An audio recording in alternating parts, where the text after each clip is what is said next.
যদি না পারো আমি মারা যাওয়ার পরে আমার কবরের কাছে যায়া কইবি এই নকশবন্দি মুনাজারা করতে আইছি আমি উল্টা যদি তোর লগে মুনাজারা না করছি আগেও কইছি এখনো কই আমার কবরের পাশে বন্ড সাইনবোর্ড দিয়ে দিবি। Welcome to Sylheti channel. মরার পরেও ওয়াহাবিদের বিরুদ্ধে মোকাবেলা করতে চায়। দর্শক, মুফতি হাসানুর রহমান উসাইনি ওরফে নকশাবন্দি ফার্স্টটা বিয়া করিয়া তাইন অনেক বিতর্কর জোর তুলছেন। আর আমার জানা মতো আলেমুলামার মধ্যে সবচেয়ে বেশি বিয়া মনে হয় তাইনই করছেন।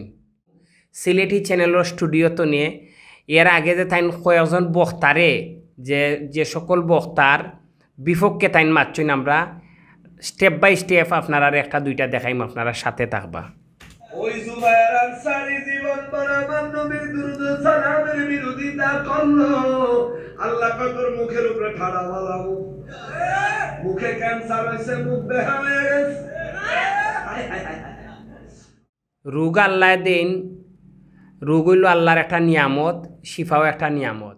জুবায়ের আহমদ আনসারী একজন বক্তা এবং কোটি মানুষের একজন প্রিয় মানুষ।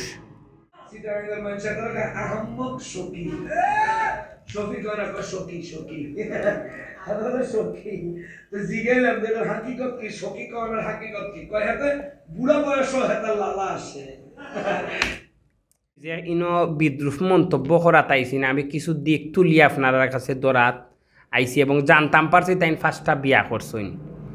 আর যদি ফার্স্টটা বিয়া করিয়া তখন যদি একজন আলেম হইয়া আর একজন বক্তা হইয়া, তাইলে তো তাইন বক্তা না, তাইন একজন তক্তা। আমরা তার পরবর্তী স্টেপটা দেখি। এত শকিরা কিতে এত কয় মহিলা দেখলে কোন পুরুষের যদি মুখে লালা না আসে তাহলে বুঝতে হবে তার ধ্বজভঙ্গ রোগ হয়েছে। কিরে আপনারা উঞ্চইন যে আল্লামা শফিরে লইয়া যে তাইন যে ধরনের বিদ্রুপ মন্তব্য করলা, আমরা আর একটু সামনে যাইমু। ধ্বজভঙ্গ রোগ হয়েছে, মহিলারা হলো তেতুল তেতুল তেতুল। খবরদার মেয়েদেরকে ক্লাস 3-4 এর বেশি পড়াবেন না। তো তোর মায়া সিজার লাগলে কি বেড়া দিয়ে নি করবি? একজন বক্তা হইয়া কিভাবে গালিগালাজ করেন আপনারা একটু দেখবা। একটা ওয়াজর তাইনরে কিছু অংশ দেখাইরাম আপনারা রে। মাইয়া নাই, এ করার নাই, যারা হেফাজত করে এগো ঘরে মেয়ে নাই, এগো মেয়েদের ঘরে বাচ্চা হয় না, এদের সিজার লাগে না। মেয়েদের লেখাপড়া বন্ধ করে দিলে যদি ডাক্তার হন বন্ধ হয়ে যায়, সিজার তো আরেক বেড়া করবো, তখন তোর হত্যা কই যাইব, তখন তোর হত্যা কই যাইব রে বাদেন না। 26 ফেব্রুয়ারি শুক্রবার তাইনর চতুর্থ বউয়ে তাইনর উপরে মামলা করছেন। মামলা করার পরে তান্ডে গ্রেফতার করা হয়েছে। ঢাকা সিএমএ আদালতে তান্ডে গ্রেফতার করা হয়েছে। সাথে থাকবা, আমরা পুরো নিউজটা আপনারারে তুলিয়া ধরুন। শুক্রবার 26 ফেব্রুয়ারি দুপুরে গ্রেফতারের পর আদালতে পাঠানো হলে সিএমএম 18 আদালতের বিচারক তাকে কারাগারে পাঠানোর নির্দেশ দেন। দুপুরে রাজধানীর কমলাপুর থেকে তাকে গ্রেফতার করে মতিঝিল থানা পুলিশ। কমলাপুরের একটি মসজিদ থেকে বের হয়ে সিলেটে মাহফিলে যোগ দেওয়ার উদ্দেশ্যে রওনা হন। এ সময় এসআই হেলাল উদ্দিনের নেতৃত্বে পুলিশের একটি দল তাকে গ্রেফতার করে। এ সময় নকশাবন্দির সাথে তার 5ম স্ত্রীও ছিল।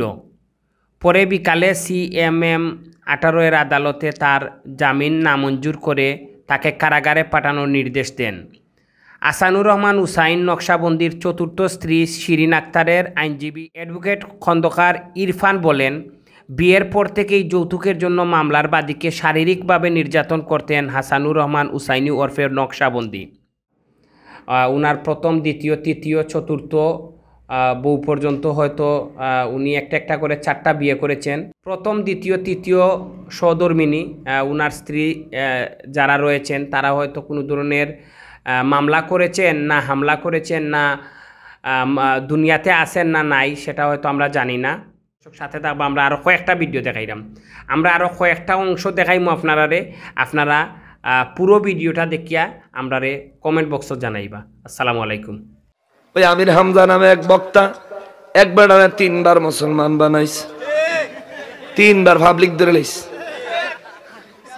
স্টেজের মধ্যে পাবলিক ধরে লাইছে। তার এক মনোয়ার সাহেব চিনেননি? হ্যাঁ, ইদানিং হাতে মনে হয় আফিম খাইয়া স্টেজে উঠে, হাতে মনে হয় মদ খাইয়া স্টেজে উঠে। হাতে বেলা অক্সফোর্ড বিশ্ববিদ্যালয়ে 3বার সেরা শিক্ষক নির্বাচিত হয়েছে। ও ক্রিকেটার নাসির আরেকজনের বউ বিয়া করছে। তো এটা আমার দিছে কি, তো আমরা দি হেলিকপ্টার দিয়ে আওয়াজ করে হে হুজুরি আরেকবার বলেছে।